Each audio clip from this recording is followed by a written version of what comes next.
So today we're gonna have sessions on organizing pneumonia secondary to COVID-19.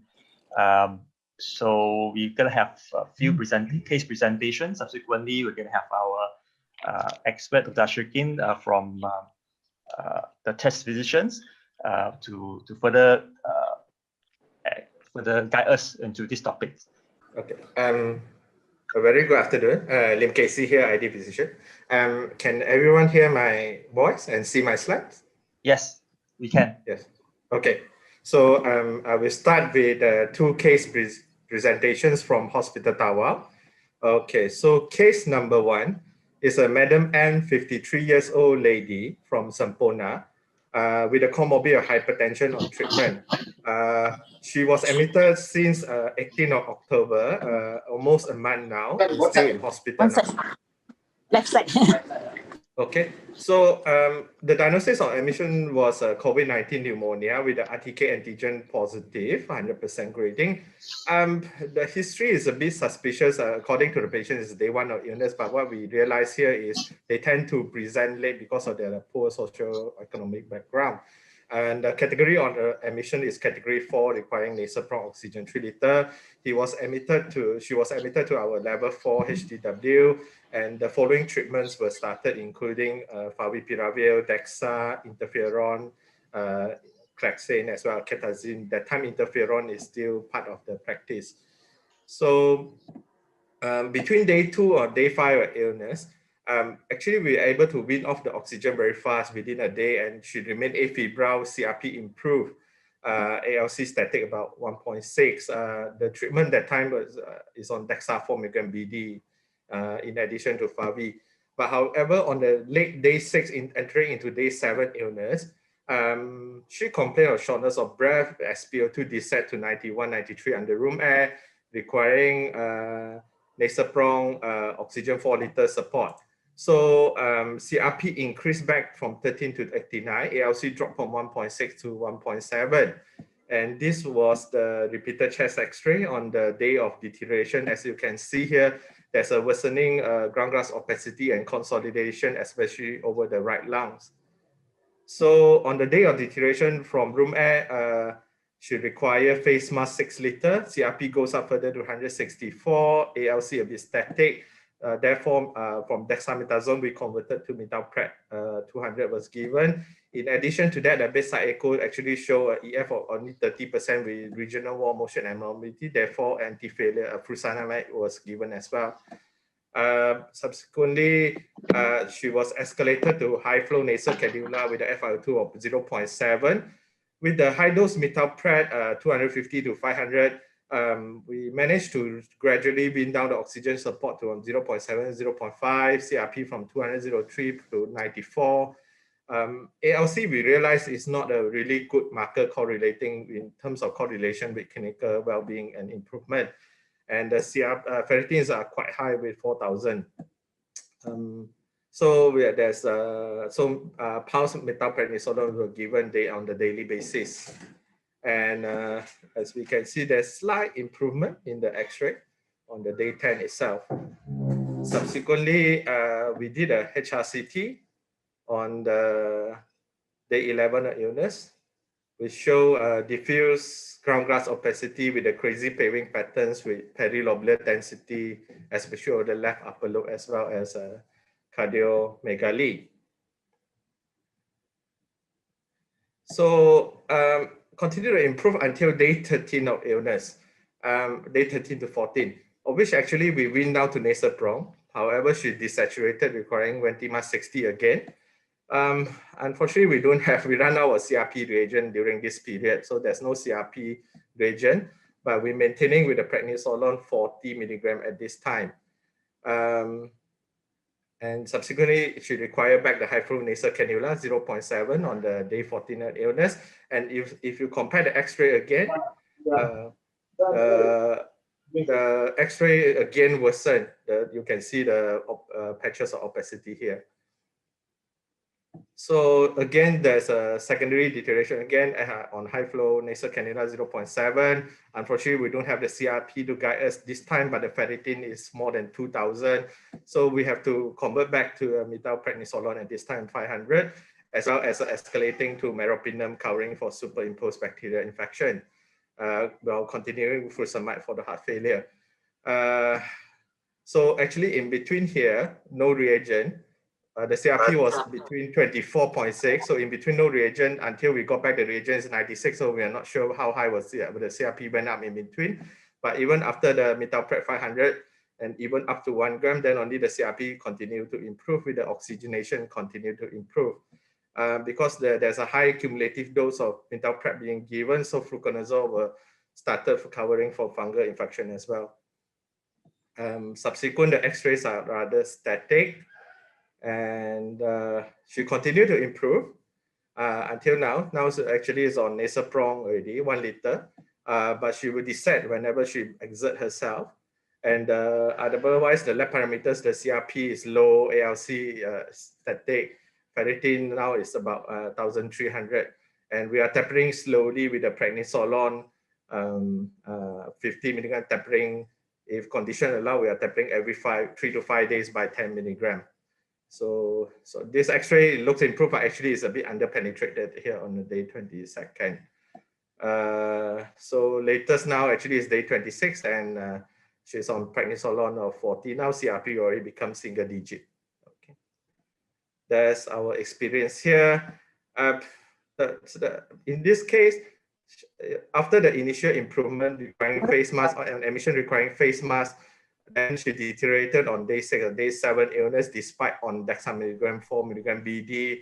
That raised a question whether the dexamethasone actually, the dose was too low, that inadequate to continue suppress the hyperinflammatory stage. Also, subsequent deterioration, there's a secondary deterioration after switching from methylpred to prednisolone. Whether there's a rebound after tapering of steroids that requiring repulse methylprednisolone as well. Of course, we cover for superimposed bacterial infection as the patient exposed to a high dose of steroids, although cultures were negative. So I'll go to the case number 2. This patient is still at ICU currently. Madam C is a 56 years old lady with an underlying severe thoracic scoliosis. She's admitted since 3rd of November. So on diagnosis, on admission is COVID-19 pneumonia. The COVID-19 gene expert is detected. It was day 7 upon admission, day 7 illness upon admission, category 5 requiring high flow mask, 10 liters per minute. She was admitted directly to ICU from ED. And these were the initial treatment given, which include favipiravir, methylpred, Claxin, and ceftriaxone. And this is the initial X-ray. You can see the severe thoracic scoliosis, as well as the consolidation gout opacity as shown. So was admitted to ICU on the day 1 admission itself, requiring high flow nasal cannula 0.8, requiring high dose of methylprednisolone 150 in addition to favipiravir, Claxin, Rocephin. As you can see, after the methylpred, there's a slight delay in response in CRP, but subsequently CRP steadily reducing. FI2 requirement also reducing, as in correspond also with the reducing ferritin trend. So the methylpred was continued, and we actually did a CTPA to rule out any PE, but it didn't show any PE, but show a bilateral lung ground glass opacity with this crazy paving pattern, as well as interlobular thickening. So heart is not enlarged or anything from here. So subsequently, but on day 11 illness, which is day 4 admission, she deteriorated again in terms of oxygenation. Just now the oxygenation was down to 0.6 from 0.8, then this time increased back to 0.9. However, the CRP also, there's a lag behind, the increase about 65. ALC remained low, but ferritin didn't increase back. Ferritin continued to drop, so we have to increase back the methylpred to 500. Again, escalated to meropenem cover for superimposed bacterial infection. After the repulse, the CRP continue to improve again, and the FiO2 requirement reduced again. And at this point, the favipiravir was off. So the issue now after that, actually they have difficulty to wean off the patient now, oxygen. He was persistent on FiO2 at the range of 0.5, 0.6, currently latest 0.45. The CRP actually continued to improve from this point. Metoprep will continue because of the high dose metoprep. We weren't considering lack of response. We're also considering invasive lung aspergillosis, amphotericin was started. But then she's still oxygen dependent. And because of that, we repeated a HRCT, which is done on the day 18 of illness, which actually show no significant interval changes.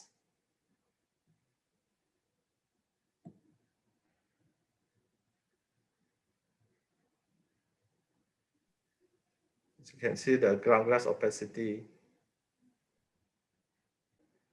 Okay, I think I'm gonna skip that. Okay. So as of now, still oxygen dependent. As of today, day 22 is today, with the FiO2 0.45, the CRP slightly increased to 23.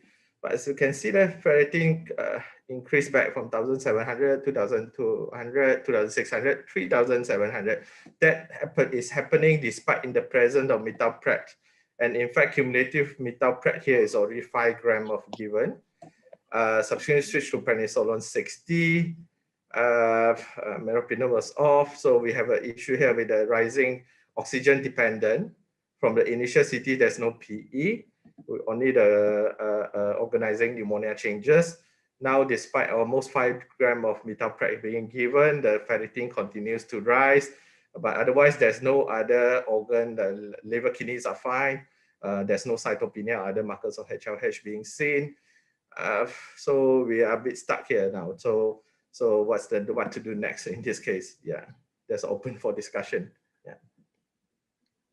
I think that's the 2 cases that I'm sharing here on both on the organizing pneumonia, which are with prolonged requirement on the oxygenation. Yeah.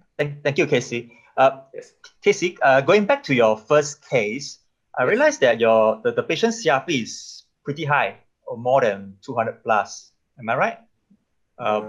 When the first one. Yeah, when he or she deteriorated. Yes. Yeah. During that time, what about the other organs, the kidney, liver? Any issues? No issues with other organs. Because I believe there's some component of CRS as well during that time. Yeah. So during deterioration is accompanied by the X-ray changes, new opacity, ground glass opacity, as well as the raise in CRP, as well as the worsening in the oxygen requirement. Therefore, the escalation to the high dose methylprednisolone. Okay.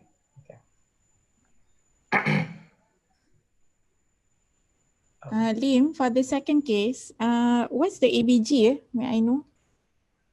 I didn't write down the ABG. Because he has a very severe scoliosis.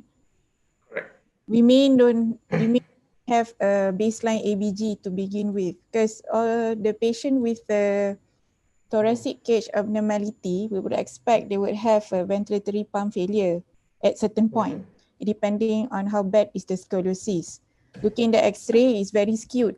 The spine is very skewed. So I suspect there will be a component, extra pulmonary component besides the pulmonary alone. Because if you compare the both CT scan, the latest CT is actually, to me, from non-radiology eye, I would say this is at the dissipation stage. Means that it's already, the fibrosis is actually towards the end, it's actually clearing as compared to the first one. And it correlated to your CRP reading. CRP. Yeah. Okay. And this one is taken in expiratory phase, and you would expect more ground glass in expiration phase. You look at the trachea shape, it's actually not round, so it's not inspiratory. So the lung is actually collapsing. So you will see more ground glass. So these ground glass are actually mixed in the expiratory phase plus the fibrosis at the bases. Okay. Yeah. This is my opinion because I think this is just, we cannot concentrate just about the lung. I think she has more than a lung that to explain why the oxygen, why she's still oxygen dependent. Okay. So far, in terms of blood parameters, there's no other organ impairment for her. ABGYS couldn't remember. Maybe is Dr. Lee here? Dr. Lee intensivist? I couldn't remember the ABG. Oh yeah, I'm here actually. Hi, Yes. Functional, I think functionally she's very good one now. So I think the PaCO2, I think 40 plus. The PO2 are 50 something to 60 now. Only things that inflammation marker is she coming out after we stop the methylprednisolone. You can see the ferritin jump up and jump up and up and up and up, you know. So I suggest to me that inflammation is going on too. So she looked like she partially respond to steroid, but now we are tapering the methylprednisolone. So the ferritin is jumping out, still oxygen dependent, but I will to win down to nasal prong now. So I think the scoliosis why wouldn't cause her to be that bad because she functioned very good before. She independent. I see. Okay. So I yeah, definitely can contribute a little bit, but I do not think so. The whole situation mainly now is actually that inflammation lung. So now we were concerned is actually the ferritin jumping up and up and up. On prednisolone, she received almost 5 gram, 5.5 gram of methylpred total, and now prednisolone. So only things that we're dealing with HLH now, with the organ specific towards the lung, you know, or any other immune suppression agent, they were thinking if the ferritin going to jump and jump and jump, you know, and she getting in the requirement oxygen increase again. That's our main concern for her. She look at a fragile lady because she's scoliosis. If she got a lung worsening, intubate, I think that we cannot get out of the tube already. So I try not to intubate her. Yeah. She improved from the first day until now. We get able to win from high flow nasal 80-90%, came down to nasal prong 6 liter, but she cannot get down. I get a 4 liter, she desaturated. Yeah. Culture no growth, huh? So far no growth. No positive culture. So. Right. I didn't do a bronch for her. She's so fragile. I did a bronch, she need to intubate. So I don't think the risk, the bronchoscopy is going to be very high for her. Yeah. Have we covered all the infections, possible infection after the steroids? I think we are covered quite broad, right? Meropenem. I put a marrow, I put a M4B, aspergillosis. She had albendazole as well. Give us 10 doses for strongyloides. The country, you know, strongyloides, things and that. Correct. I'll cover her basically. Right. Okay. Yeah. Okay. Any other questions regarding these two cases? Lim, what's the dosage of methylpred we are using here? What's the body weight for these two patients? We are using quite high dose, actually, the pulse dosing, the 250 to 500. Yeah. Can't remember the body weight. I think it's definitely more than 3 to 5 milligram per kilo. Yeah.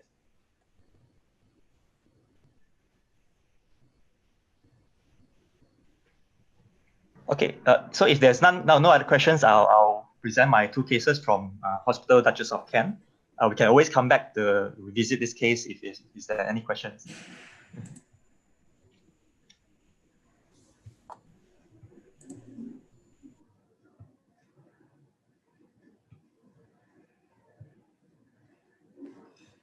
Can everyone see my slides?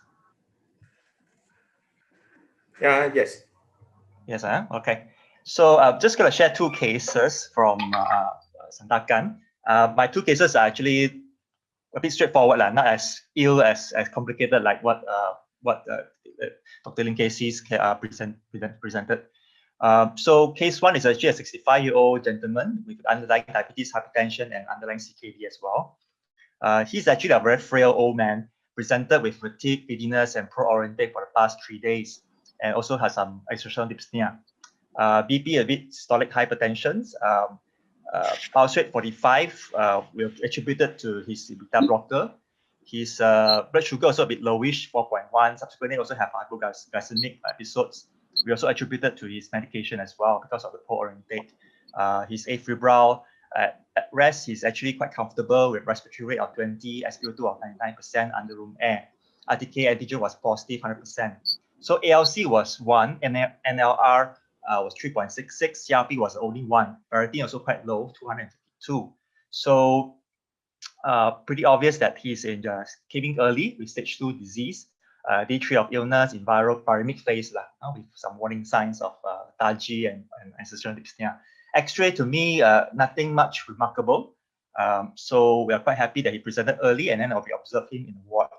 However, he was doing well for a few days, couple of days, about 4 days in the ward, and subsequently desaturated at day 8 of illness on the 4th of November, where his respiratory rate increased to 28, labored breathing.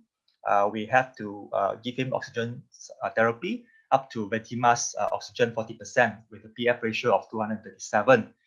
His CRP also went up from initial 1 from admission up to 73 at day 8 when he desaturated, and subsequently also went up to 121 at day 9. So this is X-ray. As you can see, there's possible something cooking in the left lung. There's some opacities, possible ongoing consolidation there of the left lung on the day when he deteriorated.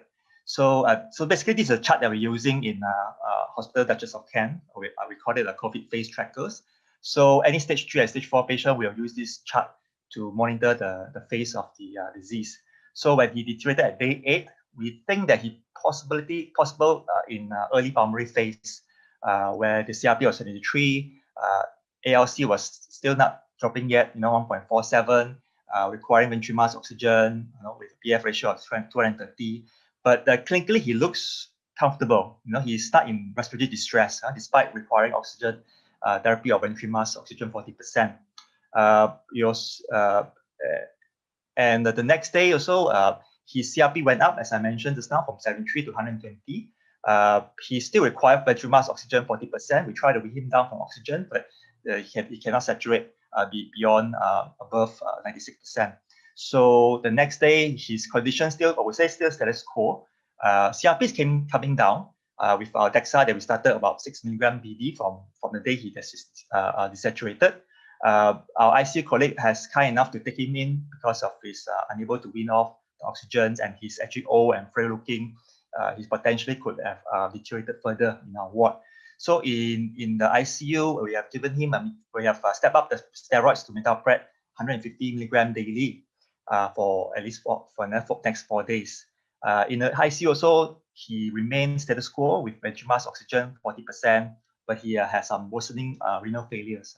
His credit clearance from 30 something coming down to below 30, but doesn't require any hemodialysis. So in the ICU, we decided to do a HRCT for him in view of difficulty of reading the oxygen. I'll share the HRCT report later on. So Fabi also was started in ICU, but was stopped because of the worsening of AKI. But on hindsight, I think Fabi should have started early when he presented early, before he deteriorated. But because during the admission, even with CKD, when we visited the creatinine clearance, it's actually more than 30. So I think we still can actually give the favipiravir when he came in with some warning sign, OH with some CKD. So that's on hindsight.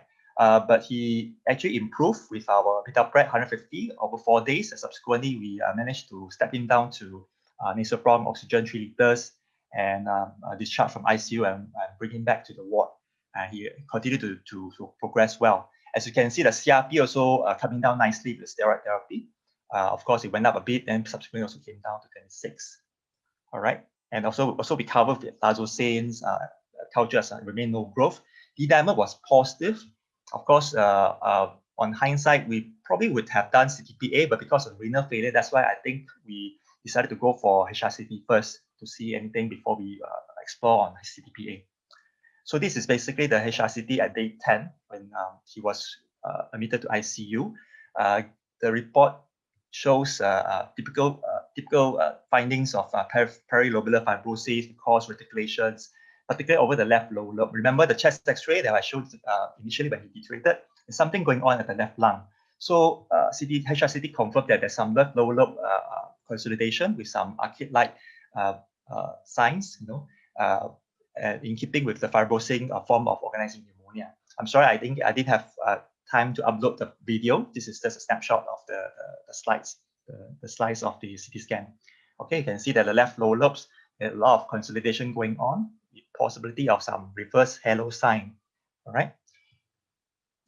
So in summary, the patient was given methotrexate 150 milligram for 4 days in ICU. Subsequently, de-escalated to DEXA for another couple of days, tapering dose.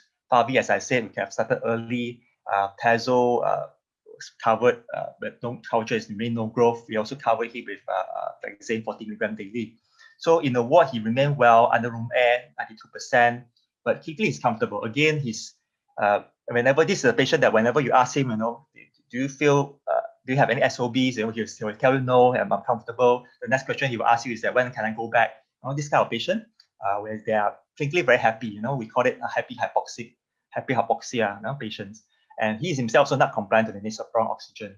So because of the CT scan findings of organizing pneumonia, I decided to step in down to prednisolone at day 16, which is 12th of November, for further 2 weeks. And we de-escalate, we taper down the dose over 2 weeks and managed to wean him off from oxygen by day 18. And I think by now we should have been discharged by now.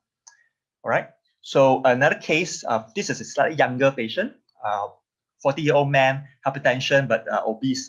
With I think his weight is about 120 kgs. Presented at 29th of October with fever and cough for 4 days. Also came in quite early, about day 4. BP was very high on admission, with high tachycardia, but at rest he's actually very comfortable. The respiratory of 19, afebrile, sugar is okay, SpO2 is 98% under room air. So again, came in with stage 2, day 4 of illness in the viral phase. X-ray, if you want to look hard enough, probably there's some ground glass changes, over the right lung. But overall, I think it's not very remarkable. Until he was in the ward, he was well for a couple of days. CRP also was remaining in the teens.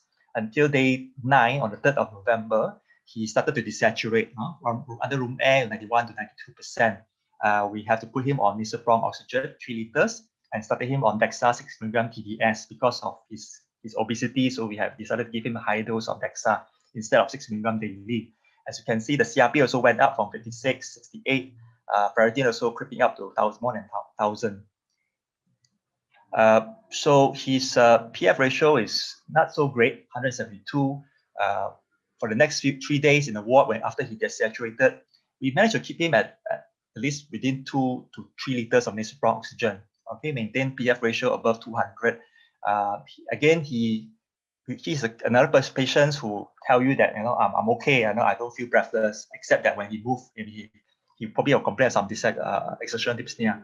But otherwise, at rest, he's pretty comfortable with nasal prong oxygen until on day 13 of illness, on the 7th of November, he desaturated further, requiring high flow mass oxygen 50 liters, and with a very bad PF ratio of 100.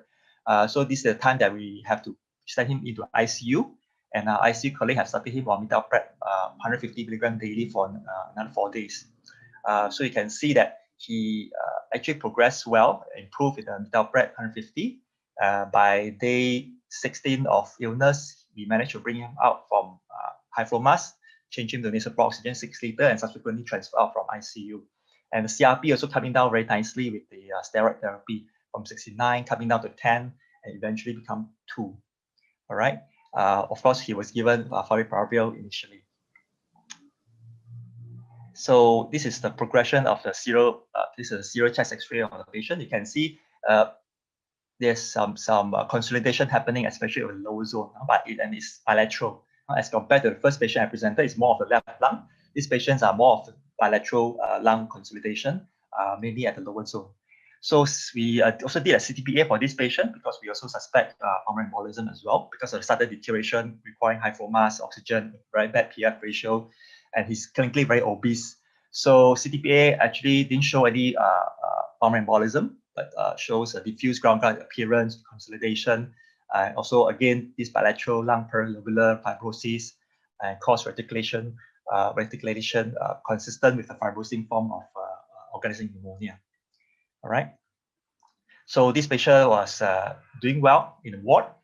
Subsequently, by day 19, we managed to wean him off from oxygen. The room air was well. And by day 20, we managed to discharge him. Again, our prednisolone, we tapered down the dose over 2 weeks.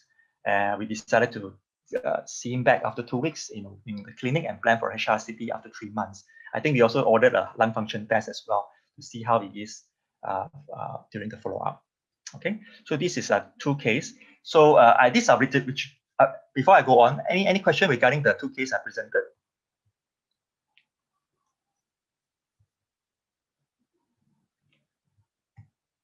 Is there any question? Yeah, sorry again, Lee here. The dosage of the methotrexate, when I compared Tawau and Sandakan, is a bit different, isn't it? Yours mostly 150. I think Tawau is 250 and 500. Yeah. And even your second case is obese, right? I think BMI 45, but I don't know the exact weight. Yeah. How do you decide, the dosage? We usually give around, according to the guideline, 1 to 2 milligram per kg. I think this patient we have given probably a 1.5 milligram per kg based on the weight. I can't remember the exact weight, but he's obese yeah. So yeah, so in Sandakan we make it a point that in ward the maximum dose methotrexate we give is actually 2 milligram per kg. But once go to ICU, of course, things may change, patient will deteriorate further, then of course the intensivist, especially like Dr. Lee, he will actually step up the steroids accordingly based on the clinical progressions. All right. So overall, I think everyone will agree that there's no uniform guidelines or management of organizing pneumonias secondary to COVID-19. I have done a few literature search. There's no concrete guideline to say how to treat, what dosage of steroids should you give and how long to give.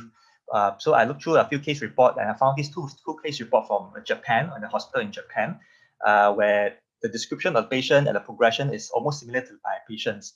So I'm just going to share briefly. I'm not going to go into details. So both of these patients are elderly, about in their 60s. This first patient sorry, is that? Sorry? Yeah. So this patient actually came in around day 6 or day 7. Also came in into a second week of the illness. So was admitted a second week of illness with high-grade fevers, but this patient, the CRP was persistently coming up. You can see that bear in mind the CRP they're using is milligram per deciliter. So to most of us, it's about 80, 130. So climbing up to more than 200. So she was doing well until somewhere around day 5, day 6, he desaturated, requiring nisopron oxygen. So the physician there decided to give him methotrexate 1 gram daily, which is pretty high dose. They did explain why exactly they use this high dose, but I assume that maybe they are worried about the CRP, maybe they are thinking about severe CRS in this patient. But if you look at the chest X-ray, so this is a chest X-ray on admission. All right, you can see some ground glass appearance over the right lung here, okay, at the lower zone. So being in Japan, of course, they can do chest X-ray and CT scan at the same time, in the same settings.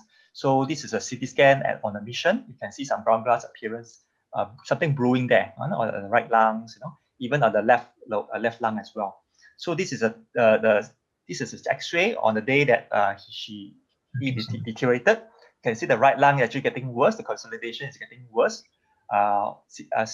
consistent with the CT scan finding as well. You can see some fibrosis, some traction bronchiectasis, as well as this what we call the reverse halo sign as well, with some ground glass appearance surrounded by these consolidations. So this patient was given high dose steroids, 1 gram, and subsequently she improved from 3 liters, stepped down to 1 liter, subsequently room air. And the physician there also stepped down the methotrexate to prednisolone 80 milligram. I would say that's about 1 milligram per kg. And then in less than 2 weeks, they managed to taper off the steroids, right? By day 18 or so, they have tapered off the steroids because I believe that clinically he improved. At the same time, also, they did a repeat CT scan as well as chest X-ray. You can see the remarkable improvement from the X-ray, from the scan. All the consolidations is almost, not totally, but almost resolving. Okay. So this is another case in this case reports. Another 60-plus-year-old, I think it's a lady, this one. came in with fever, with CRP, but the CRP is actually coming down trend, right? And again, she's having, I think, second week of illness, was well on admission under room air, but subsequently at day 3, requiring nasal oxygen 1 liter. That's the time that they decided to put him on steroids. Started on prednisolone 50 milligram based on the CT scan and X-ray findings. So on admission, the scan and X-ray was pretty unremarkable. On the day that she desaturated, requiring nasal oxygen 1 liter, you can see that the X-ray, there's some changes over both lungs, as well as the CT scan will show some consolidation, as well as some fibrosis consistent with the diagnosis of organizing pneumonia. So this patient improved quite well with prednisolone, and they managed to taper off in less than 2 weeks. All right, the CRP coming down nicely, the ALC also going up, temperature also settled down. And before they stopped the prednisolone, they did a CT scan and the X-ray, also shows some remarkable improvement in the consolidation as well as the fibrosis. So this is another paper that I've read, which I think is quite a good description on organizing pneumonia in COVID-19. I just want to share a few comments from the author.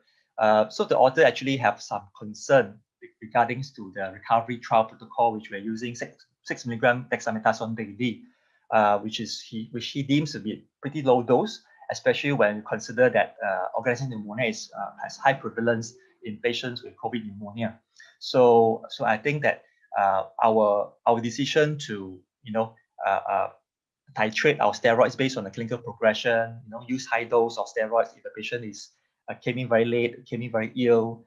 I think that's a spot on. That's a good call for us, because I think 6 milligram dexamethasone daily, if the patient comes in ill, with organizing pneumonia, definitely it's not enough. I think that we got that part covered. I think for initial treatment with steroids, a dosage, I think our treatment guideline at the moment, I think we have got that organizing pneumonia covered as far as treatment is concerned.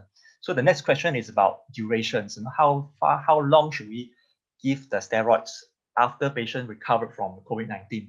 So this author actually agreed that we should not treat secondary organizing pneumonia, especially infective organizing pneumonia, when there's an obvious cause. We treat it like how we treat cryptogenic organizing pneumonia. So if you look at literature, most of cryptogenic organizing pneumonia will require a very long, prolonged duration of steroids. Sometimes they give up to 2 or 3 months, before they decided to step down further for another 2 or 3 months. So there's some reports that say that they might have to treat until 6 months, depending on conditions of the patient. So I think with regards to secondary organizing pneumonia in COVID-19, I do believe that we don't have to treat long. As I've shown in the previous 2 case report from Japan, they actually stepped down they taper off the prednisolone even within less than 2 weeks, and then patient actually doing well, based on the X-ray and the CT scan findings. So this is my own guidelines. Okay, please do not quote me. Please do not follow. If you want to follow, please follow at your own risk to help to guide me and also guide my team at the Sandakan Hospital. When do I suspect organizing pneumonia? When do I order HRCT or CTPA? So basically, I would consider HRCT or CTPA if the patient we have difficulty in weaning off oxygen support for the patient, especially when patients are having silent hypoxia or what we call happy hypoxia. Patient remain well, they are not in respiratory distress. It's just that every time we try to off the oxygen, the SpO2 just drop, to below 90%, but patient remain well. Or when the patient have worsening oxygenation in late disease, but not compatible with just CRS alone, especially when there's no marked increase of CRP, ferritin. We have done everything right. We have given steroids. Patients still cannot wean off from oxygen. The oxygen requirements are still increasing. So in that kind of scenario, we probably want to do a CTPA to look for organizing pneumonia, pulmonary embolism, as well as superimposed bacterial infection as well. Okay, another indication will be no improvement in chest X-ray. So if you want to do HRCT, if you want to look for organizing pneumonia, probably HRCT is the best choice, best mode of imaging. But if you want to look for both organizing pneumonia as well as pulmonary embolism, especially when you have very bad hypoxemia as well as ascites in the chest X-ray, probably a CTPA will be a better choice. You can actually look at these two disease. So this is my own guideline and also my recommendation to the Hospital Duchess of Kent COVID team. So basically, as I mentioned, the initial part of steroid therapy, I'm not so concerned because if you go by our COVID guideline, I think we will be giving enough steroids. Sometimes I think we have given more than enough steroids for patients with possibility of organizing pneumonia. So for ill patient, for patient in ICU, we tend to give metapred 2 mg per kg per day for 3 to 5 days and step down accordingly. That's in the guidelines. So once patient is out from acute phase of COVID-19, let's say more than 10 days, oxygen requirement is coming down to nasal bronch or room air, chest X-ray is no longer worsening, CRP is normalizing, I think we can actually step down to prednisolone. Normally we step down to DEXA, but I think in patient with organized pneumonia, because the treatment for organized pneumonia, usually they require prednisolone in the guidelines. So I think we can step down to prednisolone, 0.5 mg per kg, and taper down the dose accordingly, gradually over 2 weeks and then off. All right. And I would recommend that we follow up the patient before we stop the prednisolone or steroids totally. After 2 weeks, we probably have to see them, look at the XPO2, ask them how they are. If you can do a lung function test before we decide to stop the steroids, because sometimes patients might end up with chronic extensive pulmonary fibrosis and then we require further management from there. And I would suggest we probably will repeat HRCT after 3 months or 6 months. All right. Okay. So just some acknowledgement to my team, Dr. Shada and also Dr. Lee in ICU.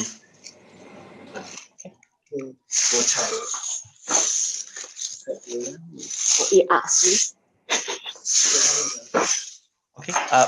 Any question? Any question for me or for Casey or for Dr. Shakirin? If not, I will ask Dr. Shakirin to probably enlighten us more about organizing pneumonia. I think you have seen more organizing pneumonia than we do. I was hoping that you can probably enlighten us.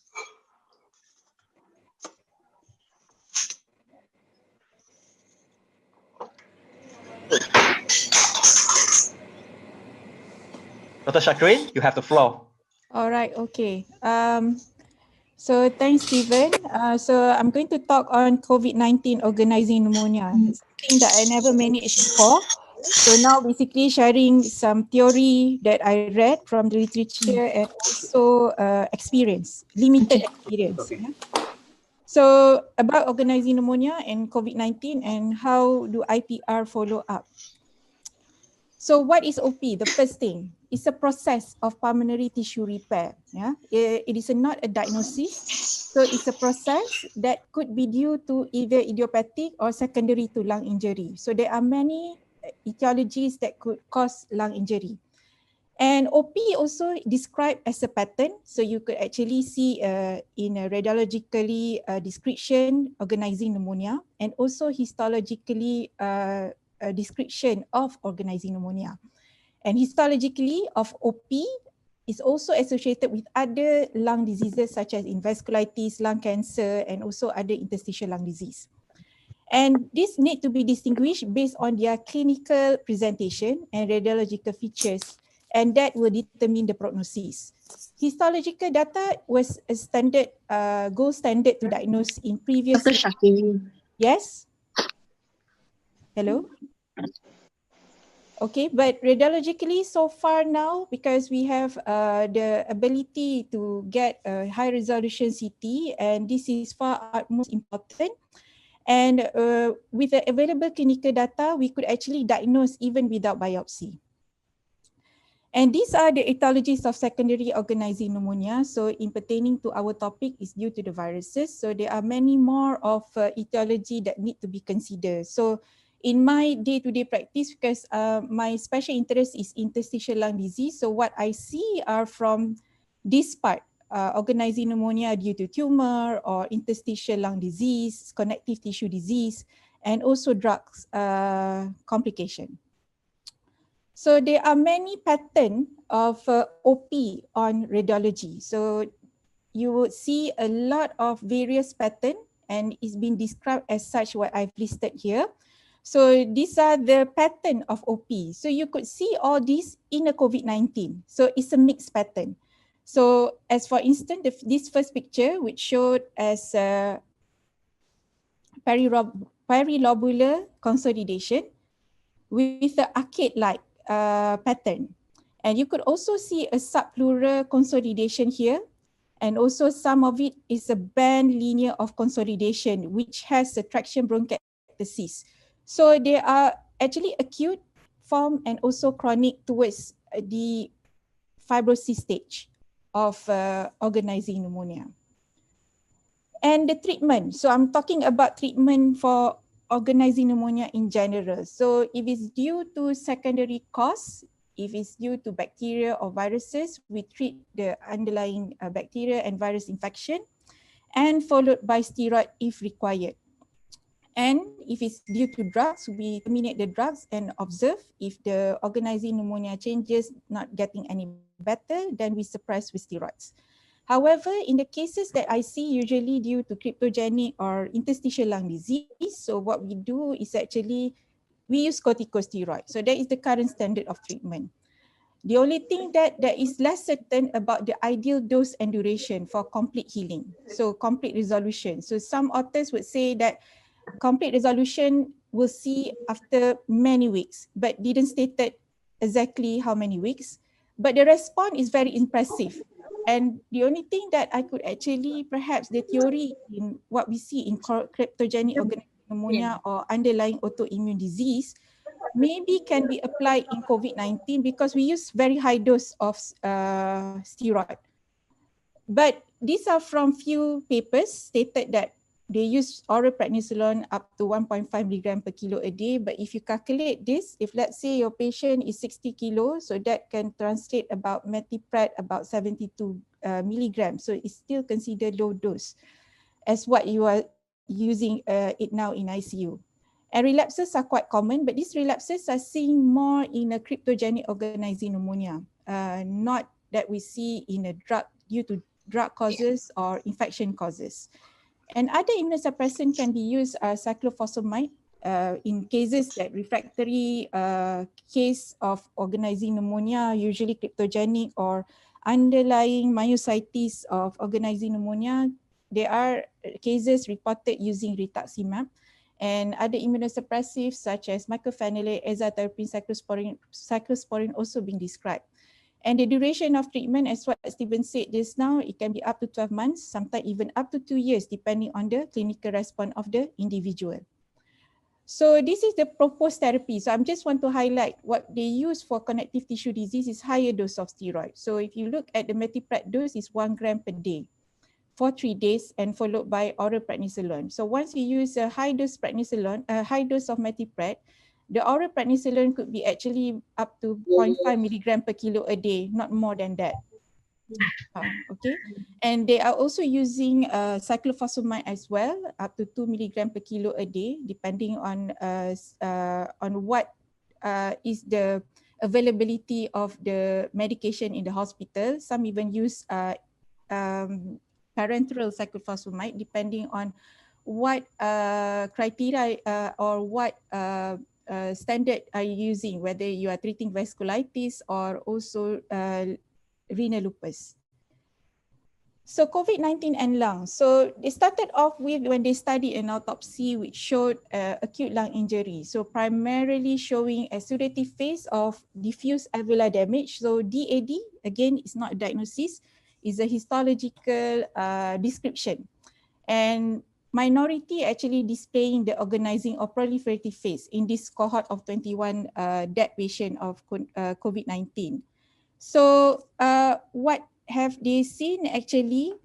The main pathology of acute lung injury that happened in COVID-19, exudative phase of diffuse alveolar damage, and basically the direct damage to the lung by the virus, or it could be due to secondary infection and systemic effect of immune dysregulation and higher level of thrombosis. This is what happened in the lung of a COVID-19. And this is the earlier, basically, they propose what happened in the COVID-19 illness. This published in March 2020. So earlier part, there will be a viral response phase and followed by a host inflammatory response phase. So what we are interested and somehow is still in a mystery on how patient do actually react during this host inflammatory response. So it depends on individual, one. Number two, how they actually responded to the treatment given. And if you observe, not all the same. You see the Sandakan case and also Tawau, it behaved differently. And what I see from my referral from Sungai Buloh and Kate Hospital Kuala Lumpur also behave differently. Some of patients really, as I said, what I see in patient that I treated for cryptogenic organizing pneumonia, super responsive to steroid. And that's what I saw in HKL, and followed by resolution of the fibrosis on the follow-up. So another thing about the phases, so once after the viremia phase is over, so it depends on the entering the hyperinflammatory stress or response. So the patient could have organ dysfunction. One of our concern is the lung. So whether they develop a type L phenotype or type H phenotype. And this is what happened histologically. So from day 0 until N. So first, when there is an injury in the lung, so in this particular context will be COVID-19, there will be exudative form and transition to a proliferation and subsequently going to fibrotic. And where the important thing is, where do we act and where do we intervene?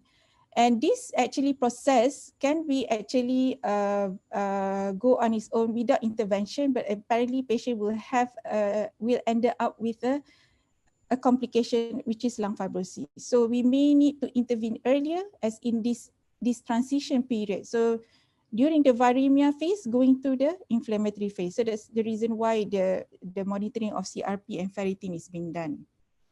So from previous history of SARS, so there's a one textbook actually just elaborating about pathogenesis, lung pathogenesis in SARS patients. So they have acute, medium, and late stage. This is almost similar what they have been described in organizing pneumonia due to COVID. So based on this, so and don't forget the patient, the individual itself as a host, how do they respond to all these stages? So depending on their age, depending on their comorbids, they may have immunosenescence. So they are immune-inflamed aging. So they might not respond as what you would actually expect. And some patients would respond as more than you expected, even at low dose of steroid. So based on the pathology of the COVID-19, so they actually have listed, besides inflammation, there's also vascular thrombi. And based on all these direct lung injury and dysregulation of immune system of the patient and maybe plus minus secondary infection, this could lead a very severe disease, as in like histologically would have a diffuse alveolar damage.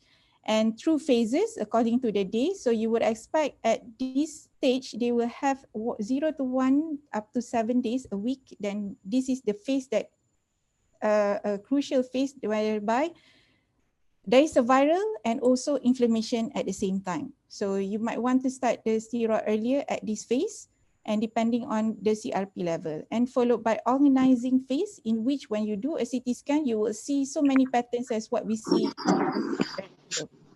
And if it is left alone after 2 weeks, then you will get to the point that the patient will go towards a fibrotic phase. So these are the theory of what we see in our interstitial lung disease patient. So I try to actually put into the context of SARS.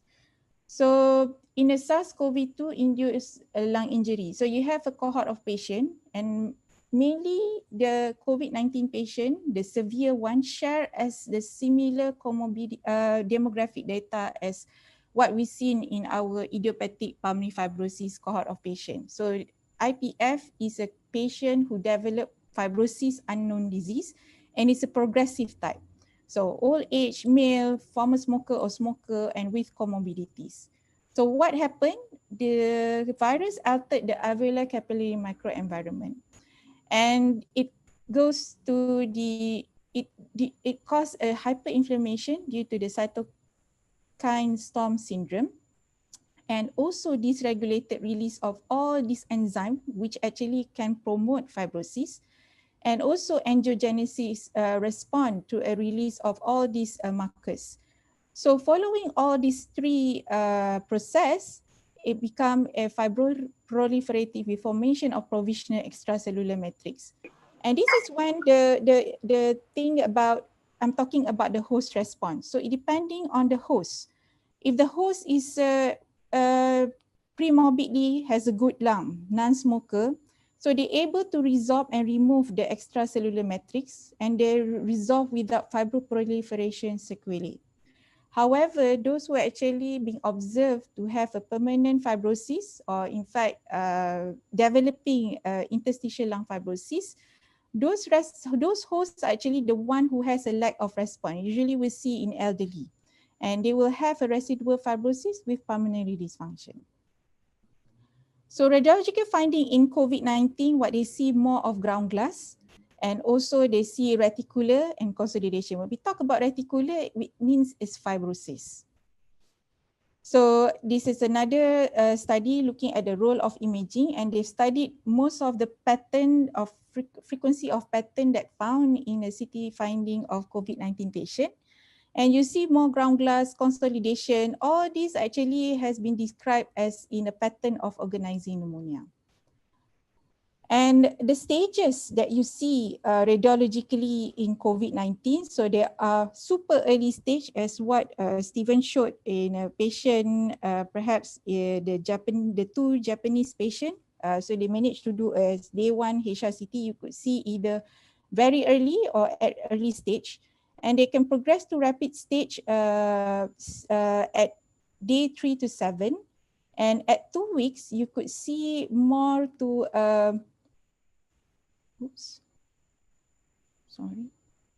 consolidation. And spelling are important, but if you want to write essays that inspire, messages that forge brighter connections, and emails that get the job done, you need to think about more than just grammar and spelling. Hello?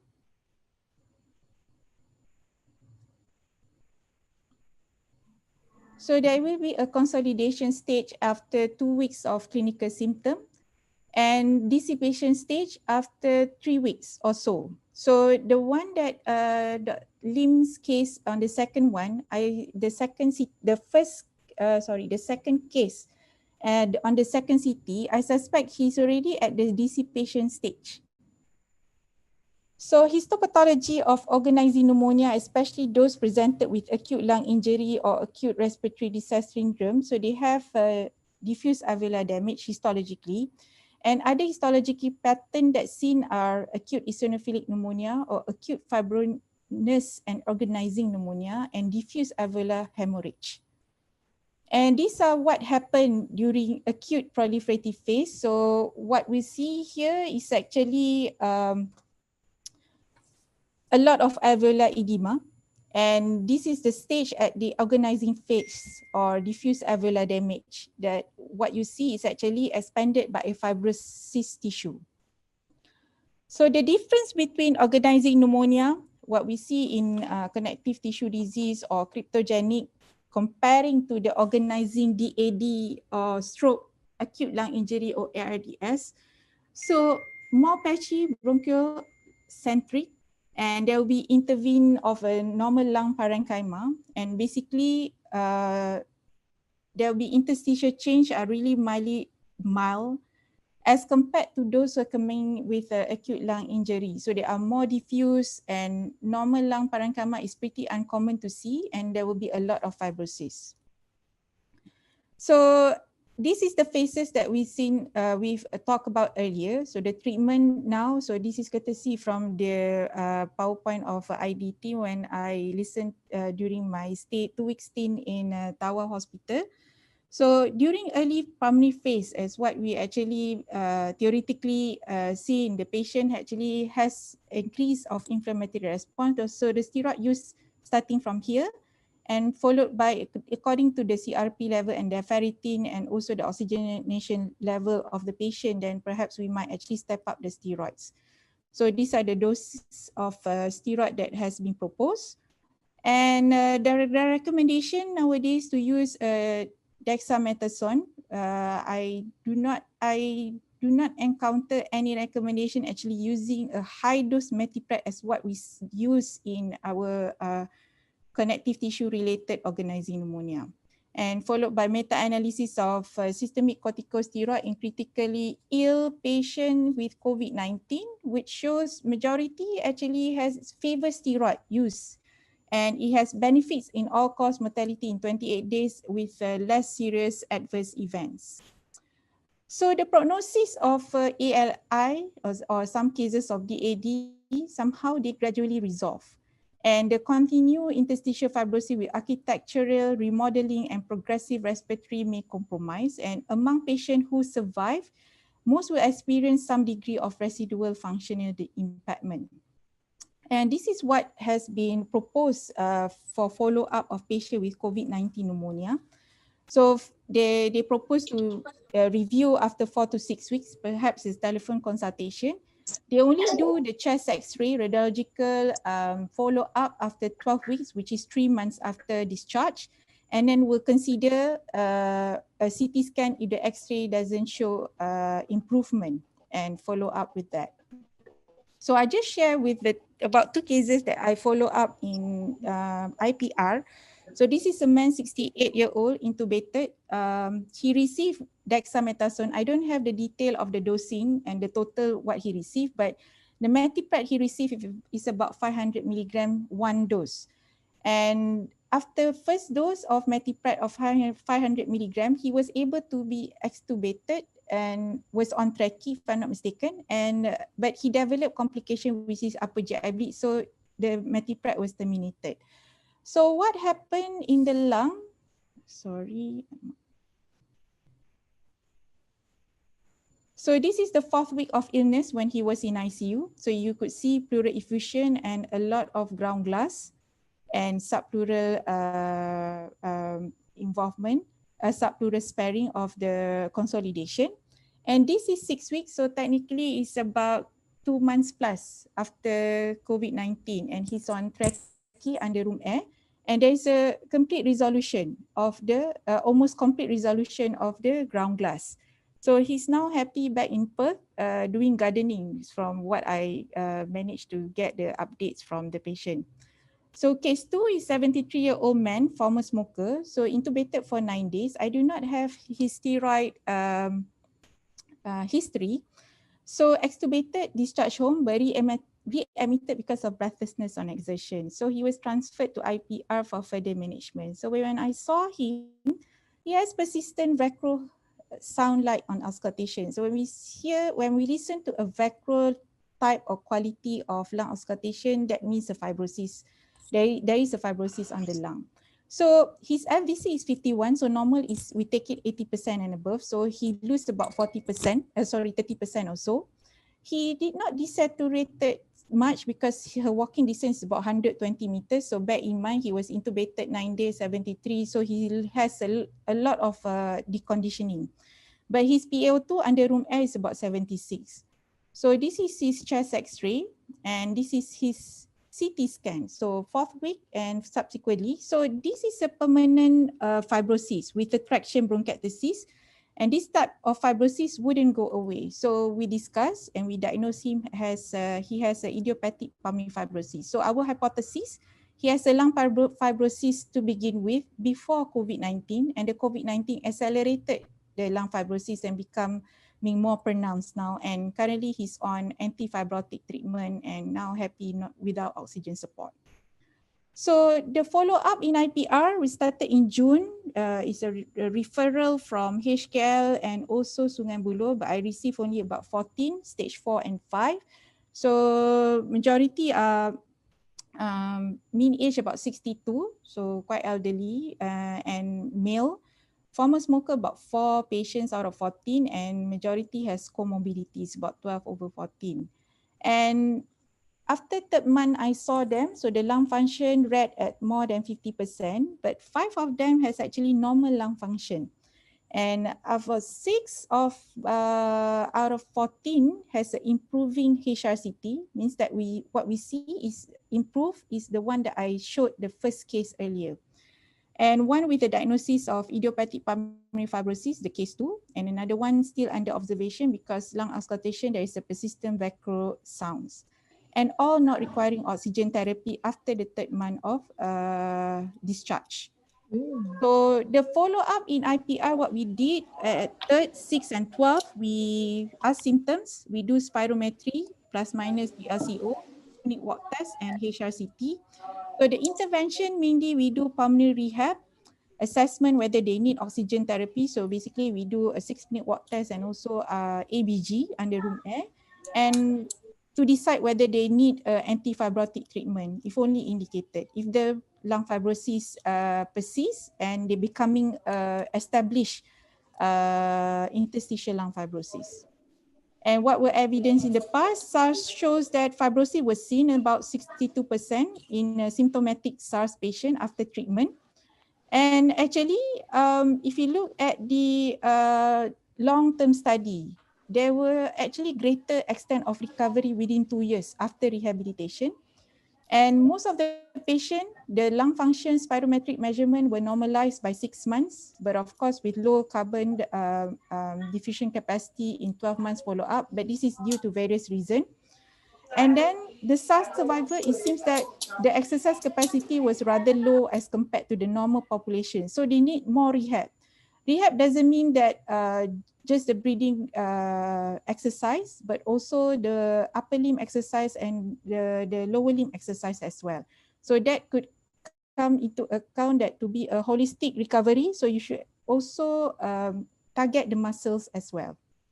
So the question that I do not have answer, but is fibrosis in COVID-19 reversible?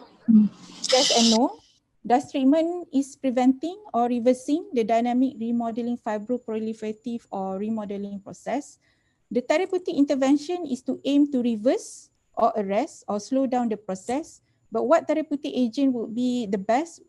We have no idea. I think the one that I saw in Tawau, they have even relapsed after IV metipred. That's a bit weird.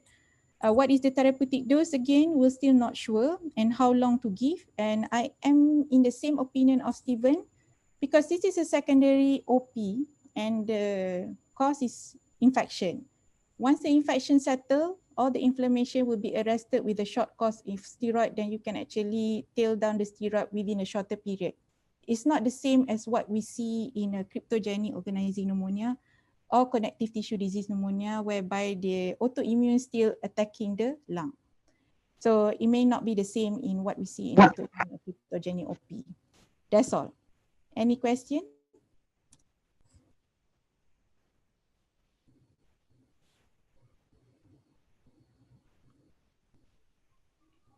Thank you, Dr. Shakirin. Just wondering, is it fair for me to say that in all patients with COVID pneumonia, organizing pneumonia is one of the pathogenesis? It's just a matter of whether it's mild or severe. Yes, yes. Right. It's a process of lung repair. So something injured the lung. Right. So the lung responded as they become organized. So all these are due to the virus and the dysregulation of the inflammatory cells of the host. Right. Yeah. Because looking back at my 2 cases, when they came in, they are not oxygen dependent. It doesn't require oxygen support. It's only when they, so obviously when there's no oxygen requirement, we try not to give steroids because we worry about, we don't want to prolong the viremia and causing further deteriorations. And when we did when he deteriorate, we require oxygen therapy, and then we did a CT scan. It's already fibrosing, organizing pneumonia. So does that happen? Came in, doesn't require under room air comfortable, and subsequently when it's deteriorated, and then the CT scan already shows fibrosing organizing pneumonia. Is it common to happen like that, or is it a slow progressions usually? So there are patients who actually, majority that what I see, the 14 patient, they develop, I mean, because the CT scan was not done earlier. During the second wave, majority are being done after day 10 and maybe some of them day 14. So we don't know what's going on earlier. So it just based on the chest x-ray, definitely there are a lot of opacity. So we just not sure whether this opacity is OP or the pneumonia itself, you see, the infection or the inflammation. Until we do the CT, then we'll see more the detail of the radiological pattern. So from there, so I think the phases that I've explained earlier, so it really, perhaps you can correlate with your clinical presentation of your patient according to the day of illness.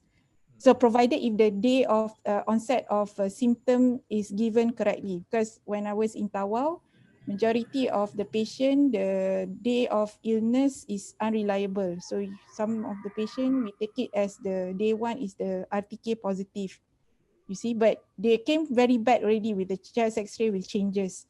So that is a bit tricky to know the day of illness, and the CRP is already like very high, not the highest I think I saw in Tawau, not the one that I see in KL and also Sungai Buloh.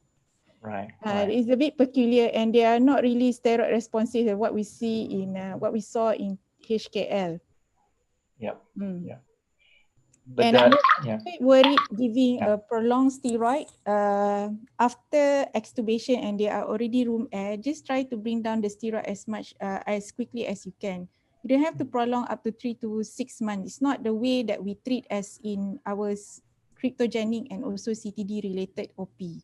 Because you know the viral is already subsiding.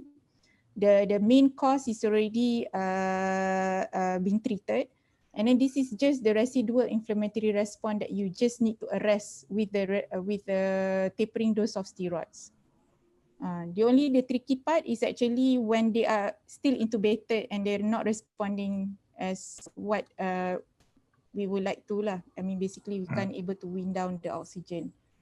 Yeah, great. How long would you taper off the steroid, the prednisolone, after, let's say, after acute phase of COVID? How long would you keep patient on prednisolone? So so they started off with 1 milligram per kilo. So you can actually bring down to 0.5. You don't have to give higher dose after the metipred. So in CTD ILD patient, we give about 20 to 30 milligram prednisolone. Then we tapered until when it comes to the level of 10 to 15 milligram, then we overlap with the steroid sparing agent. But the reason for steroid sparing agent, because we want to keep the treatment for long, and we're talking about more than 6 months. For this cohort of patients, because COVID-19, so every 3 to 5 days, you can cut down 5 milligram. Or in fact, what Lim actually doing 10 milligram also is fair enough. 10 milligram down every week, or 3 to 5 days, 5 milligram. Right. So is 2 weeks 2 weeks reasonable durations to stop the steroid? Let's say patient progress well, on follow up. So yes. All right. But again, I'm telling you, I don't have this is all based on experience. Yeah. A guideline. Yeah. So the one that you saw in Sandakan is pretty mild to moderate as compared to what in Tawau. So maybe Tawau case is a little bit different approach. Yeah. My case, I'm just curious to why the fibrosing process has occurred so fast. I'm just wondering whether if I was started him on some form of steroids earlier, probably could I have prevented the fibrosing process, the fibrosis in the lung, which I've shown in the CT scan. But then again, when it came in early in viremia phase, we probably won't want to give any form of steroid unless patient require oxygen. You see? Yep. Yeah. That's why I say it's very tricky part at early stage. Yeah. So I think, but don't worry about the fibrosis. It will go away. If let's say they are not in the high risk group to develop established interstitial lung fibrosis, as what I mentioned earlier. Okay. Elderly, smoker, former smoker with comorbids.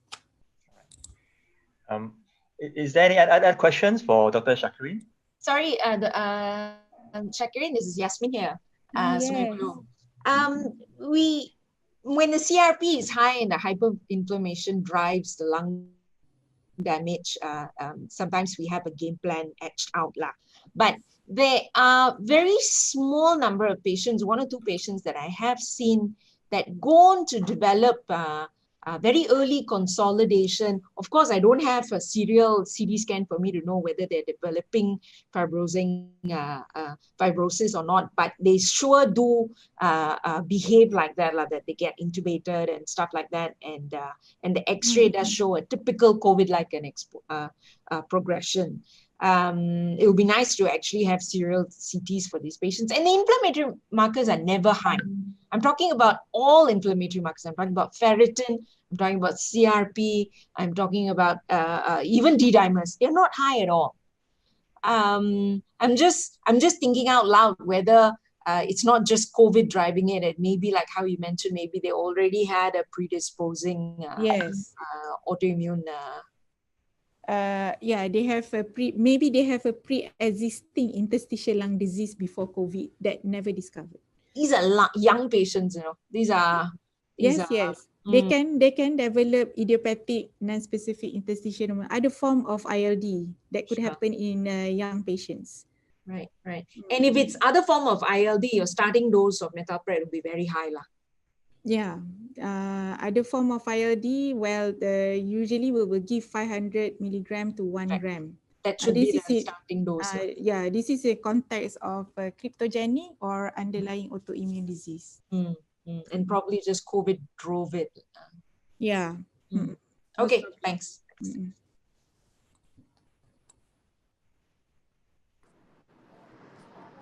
Hello? Yes. Who is this? Yeah, you can hear. I'm Dr. Lee here from Sungai Buloh ICU. Hi, Dr. Lee. Hi. I just want to ask the duration of the prednisolone that you all say 2 weeks. The one is applied to those patients not intubated, right? And all my patient that is intubated and I given 1 gram or 500 milligram of metaprednisolone, I think the prednisolone as oral, do you think that it require a longer duration? I mean, like when I discharge the patient to the ward. Of course, everyone, there is no data now to show that whether the patient recur after that or whether the patient come back or not. The one we don't see so many yet lah. Because I have one case last time, it's during the March one. It's a very young man. Actually come in with just COVID, then we never use steroid because this man, initially we never use steroid for all the COVID. So we managed to extubate, but I have to re-intubate, then we do a CT scan, show organizing pneumonia. So I give 500 metapred and resolve and extubated him again. So after that, we keep this patient in ICU because we cannot win off the oxygen. So 1 month later, the patient actually become SOB again, and the lung show patchy consolidation again. So we are suspecting infection. We did the bronch, no grow at all. So we try second metapred, but it doesn't respond. The patient go into liver failure and die. So that time, we don't know how to continue our steroid for a long time. We actually stopped our steroid after 2 weeks as suggested by the ID team.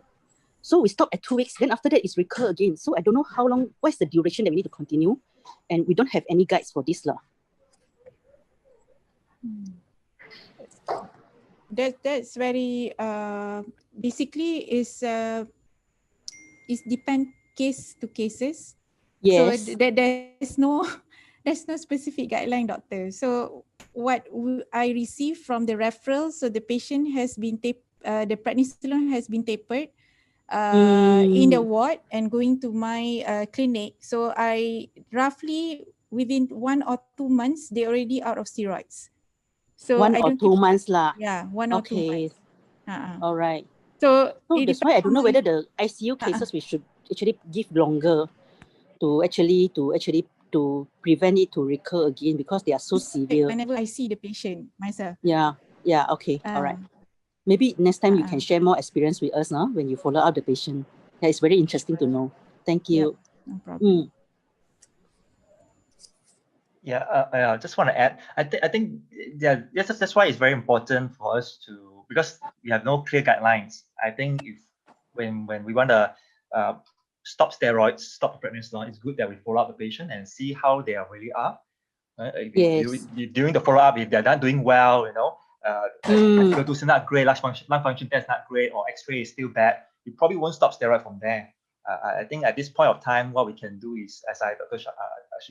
Shakrin said, where we have to go case to case basis. Okay, thank you. Yeah. Hi, Lee here from Taiwan. Can I ask a question and give some opinion? Sure, Dr. Lee, go ahead. Okay. No, I just want to know whether this COVID lung only just organizing pneumonia, or beyond that, HLH is organ specific.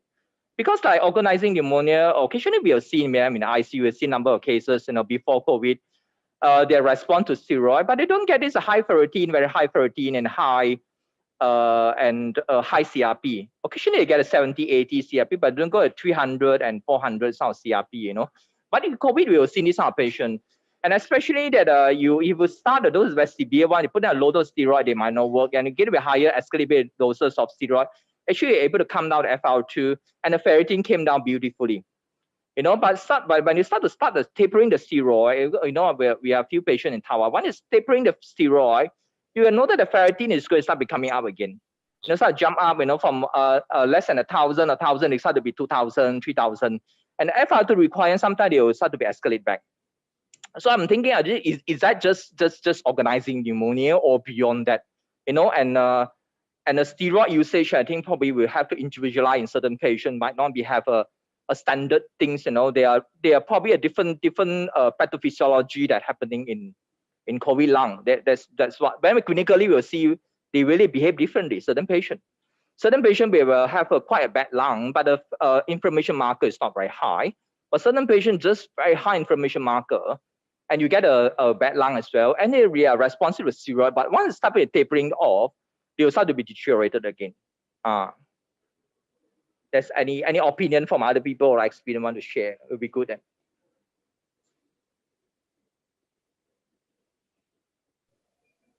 I agree with you, Dr. Lee. I think COVID being a virus, I think it could potentially lead to HLH as well. And there's a lot of overlap between HLH and CRS, so sometimes it's very difficult to determine whether this is exactly the one or only entity of the pathogenesis. So I think at this moment, I think there's still a lot of things we haven't discovered about this COVID-19. But what we have established now is, I think we know CRS quite well in COVID-19. We know what to look for. CRP has a high correlation with IL-6. So for me, usually I look at CRP first. If CRP doesn't make sense, then I look at other inflammatory markers like ferritin, LDH, to help me to decide whether this is CRS or something else, whether I should step up the steroids or not. I think we probably don't have exact answers right now. I agree with you that we have to individualize the patient as far as the steroids management is concerned. Yeah. All right. Thanks. May I just share something? Let me show the screen. Can you see the screen? Yes. Okay. Of course, I think no one knows the answer how to taper, but this is in US, they are doing this research titled Oral Prednisolone Regimen to optimize the treatment strategy in patients with organizing pneumonia post-COVID. Of course, I think they just started in September. So they're not yet recruiting, but they did propose a regimen. They are recruiting the patient into the control arm and the experimental arm with this. I think one is tapering over 6 months period. The other, I think, is tapering faster. So this is a regimen, but we don't have answer. But but it's good to know that someone is doing a trial RCT to find the answer. But until then, I don't know. Yeah, just to share this about they have this tapering every 4 weeks or 2 to 4 weeks, reducing regime. Yeah. Okay. Thanks, Casey. So you'll be following up this trial and then update us when the result is out. Thank you. Yeah, thank you. It's called no COVID. I'm not sure. Yeah. Okay. Thanks. All right. Any last question? Now it's already 2:30. I think everybody is busy. Any last questions? Any last questions? Last question. If there's no last questions, I think we'll end the session. Thank you for joining the session, and thank you, Dr. Shakirin from IPR, as well as Dr. Lin Casey for sharing the experience with us. Thank you. Thank you. Yeah, you all can leave the Zoom now. Bye.